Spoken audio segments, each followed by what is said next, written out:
Alright team, so today we're talking about the central dogma of molecular biology, which is protein synthesis. So we're going to go over the basics of protein synthesis first as sort of a refresher, and then we're going to dig deeper into how the whole process works. So stay tuned. Okay. So we know by now that proteins are the workers of the cell. They're going to do all the important jobs that our cells and our bodies need to do. For example, like hemoglobin, which helps carry oxygen in our red blood cells, or help with active transport, or even be enzymes. So how do we get from gene to protein? We know that a gene is a section of our DNA, but their DNA is only in the nucleus. And our protein is a very complex structure made of amino acids. So let's look at DNA versus RNA very quickly. Remember, RNA is single-stranded, DNA is double-stranded. RNA has ribose sugar, DNA has deoxyribose sugar, and our nucleotides are A, T, G, and C in DNA, where it's A, U, G, and C in RNA. Now, the whole idea of how we get from gene to protein is called our central dogma of molecular biology. It starts with transcription, and the second step is translation. So transcription, our genetic information from a strand of DNA, is copied into a strand of mRNA, and then in translation, the mRNA, with the help of the ribosomes, forms a chain of amino acids. So, of course, transcription is our first step from DNA to RNA, and translation is our second step from RNA to protein. Now, transcription takes place in the nucleus because that's where the DNA is, and we'll talk about the major players of that in a little bit. Now, I'm sure you can do some transcription on your own already, so let's transcribe the sequence and come back and check it in just a second. Okay, you're back. So hopefully you recognize the complementary base pairing works just the way it works in DNA replication, except whenever we would normally put a T, we're now going to put a U because there's uracil in RNA and no thymine. Now, our second main step is translation, where we're going from mRNA to protein. This is occurring in the ribosome in the cytoplasm. Now, our ribosome is made of rRNA, and it's got two subunits, one a small one and one a large. And within that large subunits, we have different special sites that can catalyze reactions to help get our tRNA hooked up with our mRNA and then link our different amino acids together to form our polypeptide. Now, each group of 3 nucleotides on the mRNA is called a codon, and those codons will match with complementary anticodons on the tRNA. Now, every codon is going to match with a specific amino acid, and those amino acids, the 20 essential ones that we use, will form all the necessary proteins that we need within our body. Let's talk quickly about the 3 main types of RNA that we're going to be talking about in protein synthesis. mRNA carries a message from the DNA to the cytoplasm, tRNA transports amino acids to the mRNA to make a protein, and then rRNA is what the ribosome is made up of. Scientists have had a lot of hypotheses over time about how genes work and how proteins are manufactured, but the hypothesis that one gene is going to code for one protein is not true anymore. So we can basically rip this page up, or this is going to be an incorrect hypothesis. In fact, because of RNA splicing, we can have multifunctionality from the same gene. So we'll talk about how that RNA splicing works in just a second. So what are the main players in our first step of protein synthesis? Well, our first step is going to be transcription. If you remember, going from DNA to RNA, that's transcription. So one of our biggest and most important main players is RNA polymerase. And this is the enzyme responsible for making a strand of RNA in the 5' to 3' direction from a sequence of DNA. So if we have our sequence of DNA, we have RNA polymerase opening up, or other enzymes that are going to be opening that up in proteins that are going to hold it open. Then RNA polymerase is going to help us build the RNA on this template strand. Now, the coding strand is the one at the top, but the template strand is going to be the one right here in the bottom of this diagram that the actual RNA will build on. So we'll talk about that in a second.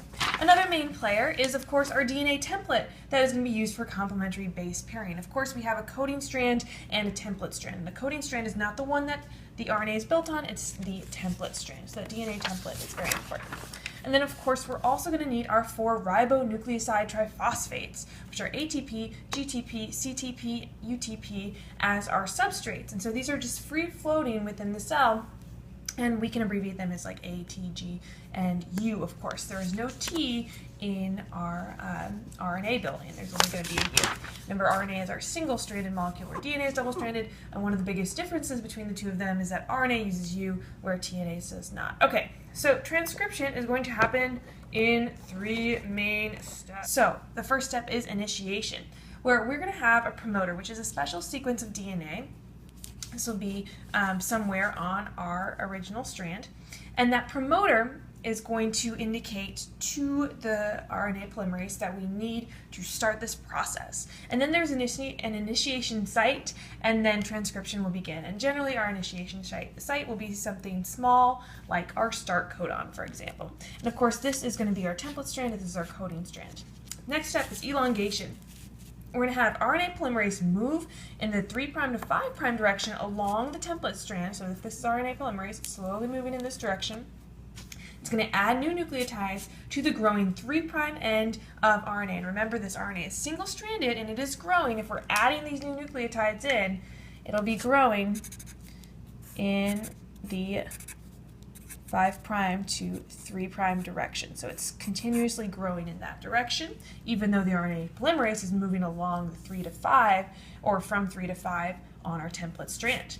All right. Termination, step 3. We're going to have specific sequences that signal termination, and the RNA is set free and then can move out of the DNA, but not quite out of the nucleus yet. So let's talk about this mRNA that we have. What's interesting is that the RNA has the same base sequence as the DNA coding strand, but with uracil instead of thymine. So if we're looking at our DNA again, it's going to have the same base sequence as this strand, but not this strand. This is our template strand, so it's going to have the complementary bases as our template strand. All right.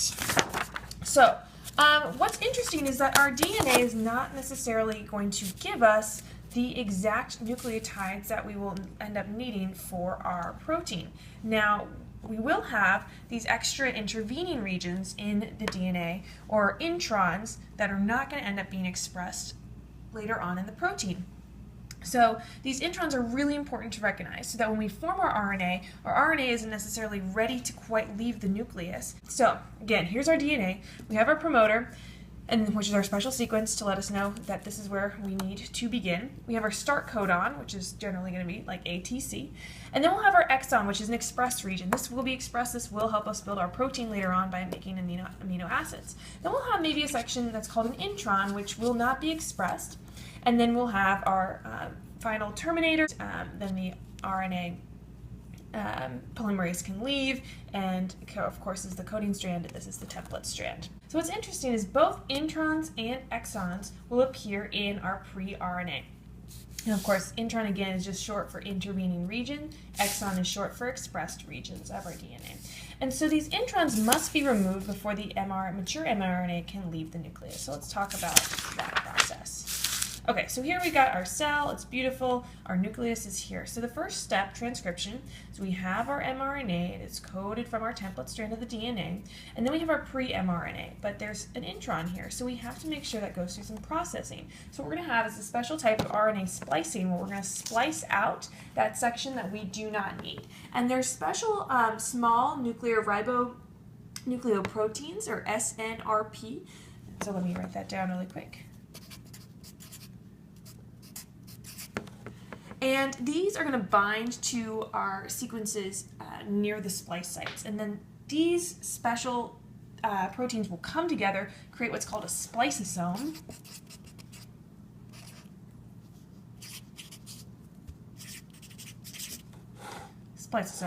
And then the RNA will be able to get rid of that part that we do not need anymore.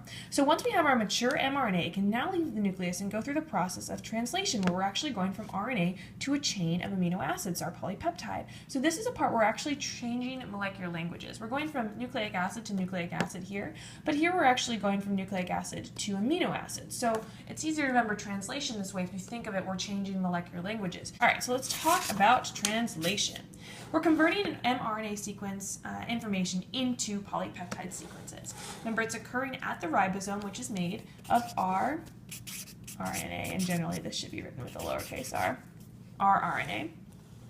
And it has 3 main steps as well: initiation, elongation, and termination.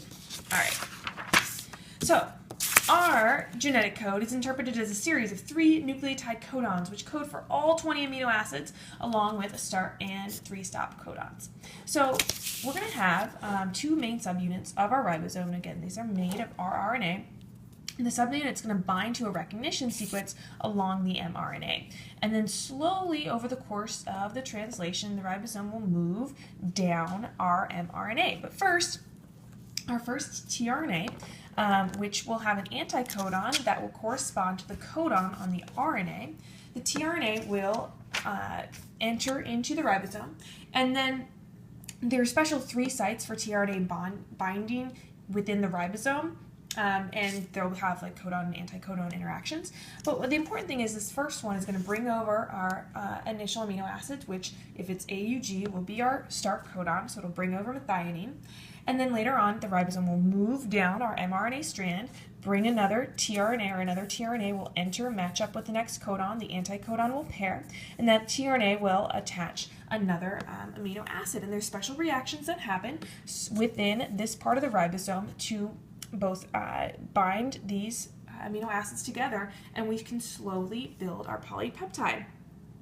And so there's a lot of activity going on here, but eventually we have, voila, our entire protein or polypeptide. So we have a chain of amino acids.